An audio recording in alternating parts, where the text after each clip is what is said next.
السلام عليكم ورحمة الله وبركاته. مرحبا بكم معايا في فيديو جديد. كنتمنى ان شاء الله تكونوا كاملين بخير وعلى خير واحسن الاحوال. في الفيديو اليوم جيت نشارك معكم هذا الكيش الكنافة بصدر الدجاج والبيشاميل. بقاو معايا حتى لاخر الفيديو باش تشوفوا المكونات والطريقة وفرجة ممتعة.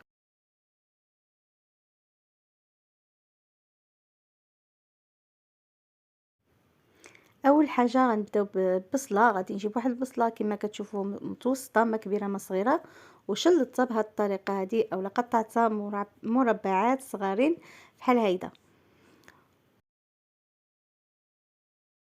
وغادي نجيب شويه د المعدنوس اللي حتى هو غنقطعو صغير اولا غنطقطقوه هيدا صغيور.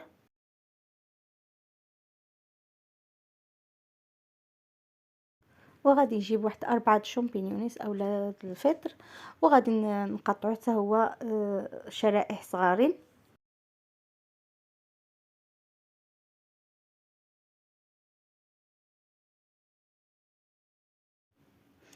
وعندي واحد 500 غرام د صدر الدجاج، تقدروا تعملوا اقل 300 غرام اولا شحال ما كان عندكم. صافي غادي نجيبها وغادي نغسلوها بحال دائما ونعملوا لها الليمون وكل شيء. ومن بعد قطعتها شرائح وقطعتها بهذا الشكل هذا صغيره. صافي دابا غادي نمر باش نعمل مقلاة فوق البوطه، وغادي نعملها على نار مهيله. غادي نوضع فيها شويه د الزيت، ومن بعد غادي نضيف عليها ديك البصله اللي عندي مفرومه اولا مشلضه، وغادي نبدا نحرك فيها حتى تبدا تترخى واللون ديالها يبدا يتبدل. ومن بعد غنضيف عليها صدر الدجاج ديالي اللي قطعته.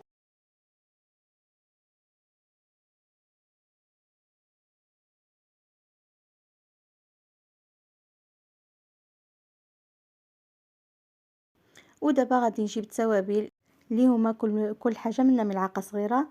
عندي هنايا البابريكا اولا الفلفل الاحمر، عندي القزبر يابس مطحون،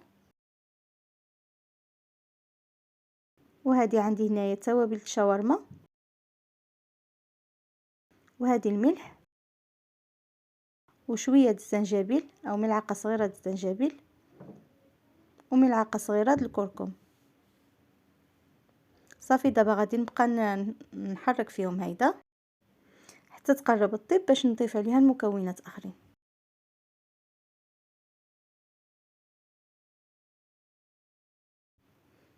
ضفت عليها المعدنوس وحركت واحد التحريكه هيدا خفيفه شويه. ودابا غادي نضيف الفطر اولا الشامبينيون ديالي. غادي نبقى كنحرك فيهم هيدا مره وانا هنايا ما غطيتهاش، هيداك خليتها كتشحر هيداك حتى زال منا ديك الماء اللي فيها اولا ديك المرقه اللي فيها ونشفت مزيان. دابا غادي نزولها من فوق البوطه وغادي نمر باش نحضر الكنافه. بالنسبه للكنافه انا جبت الكنافه وقطعتها اولا طحنتها في الهاشوار بحال هيدا. يمكن لكم تقطعوها صغيره اولا تطحنوها في الهاشوار. ضفت عليها الزبده، كنبقاو نضيفوا عليها الزبده حتى كنشوفوها بان كامله تفزكت بديك الزبده هيداك. صافي دابا غادي نجيب المول اللي غادي نعدلها فيه وغادي نكب ديك الكنافه في وسطو، وغادي نبدا نحاول نوزع ديك الكميه اللي عندي اولا ديك المقدار اللي عندي، نحاول نوزعو في ديك القالب اللي عندي كامل.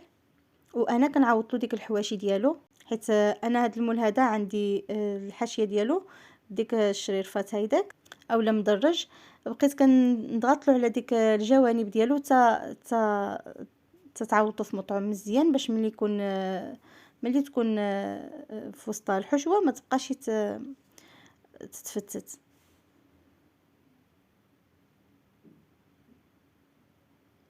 صافي دابا كنقادوم هيدا مزيان. ودابا غادي نمر باش نحضر البيشاميل. بالنسبه لمقادير البيشاميل طبعا كلشي كيعرفوا بحال دائما عندي 2 ملاعق كبارين د الزبده، وعندي 500 مليلتر د الحليب اولا نص لتر د الحليب، 2 ملاعق د الدقيق، وعندي ملعقة صغيرة د الملح. صافي دابا غادي نبدا ندوب ديك الزبدة مزيان.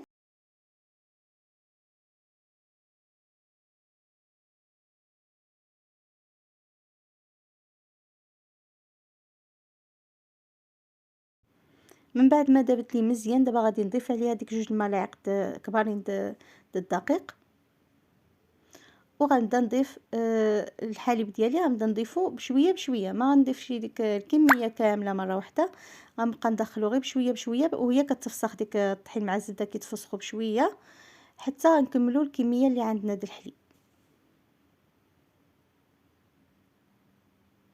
صافي هذه هي الطريقه ديال البيشاميل، طبعا كلشي كيعرفها. كنحاولوا ما نخليوش ديك الطحين يتكور، كنبقاو هيدا كنحركوا فيه تقريبا ما كنزولوش يدنا منه مره. صافي حتى كيبدا يتقل هيدا كما كتشوفوا. وصافي من بعد غادي نزوله وغنجيب ديك الكيش ديالي اللي طبعا كان واجد طايب، وضفت عليه شويه د الجبن المحكوك. ودابا غادي نضيف نص الكميه د البيشاميل وغنوزعها بهذه الطريقه هذه. وغنجيب الحشوه اللي كنا عدلناها غادي نوضعوها فوق هاد البيشاميل اللي عملنا بهذه الطريقه. كنبقاو نوزعوها بهذا الشكل هذا. صافي حتى كنكملوا الكميه اللي عندنا كامله، ومن بعد نغطيها بديك البيشاميل اللي كانت باقيه لنا، وغنحاول نوزعوها عليها كامله تتغطى ديك الصدره د الدجاج. ومن بعد غادي نوزع فوق منها الجبن الموتزاريلا، وهذا كان عندي شويه د الجبن الشيدر زيدتو ضيفتو عليها. الا ما كانش متوفر عندك يمكن ما تعدلوش، يعني هذا غير كاضافه وصافي. الا ما كانش عندكم اكتفوا بجبن الموتزاريلا وصافي، كيجي حتى هو كيجي مزيون. صافي غادي ندخلها الفرن، وملي توجد نرجع معكم. ها هي من بعد ما خرجتها من الفران، ها كيفاش كيجي الشكل النهائي ديالها. دابا غادي نمر باش نزولها من القالب باش نوريكم الشكل ديالها كيفاش كيجي من الداخل. بالنسبه ملي كنجيو نزولوها من القالب يعني كتزول بواحد السهوله، لان اصلا هي يعني مفزكه بديك الزبده، ما كتلصق ما والو. كتجي هي هانتوما كتشوفوا الشكل ديالها كتزول عاديه، ما كتلصق ما حتى حاجه. واخا ما دهنوش القالب ديالكم بالزبده، دهنتوها اولا ما دهنتوهش يعني هي اصلا كتهبط الدهون ديالها. صافي ها كيفاش جا الشكل ديالها. انا نقطع واحد القطعه منها باش تشوفوها كيفاش كتجي من داخل.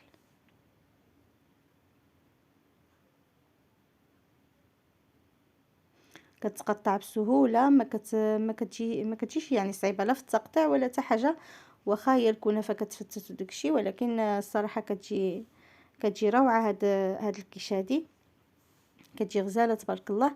كنتمنى ان شاء الله هذا الفيديو هذا يكون نال الاعجاب ديالكم.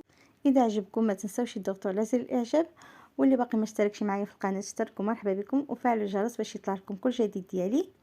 الى فيديو اخر ان شاء الله. خليتكم على خير، مع السلامه.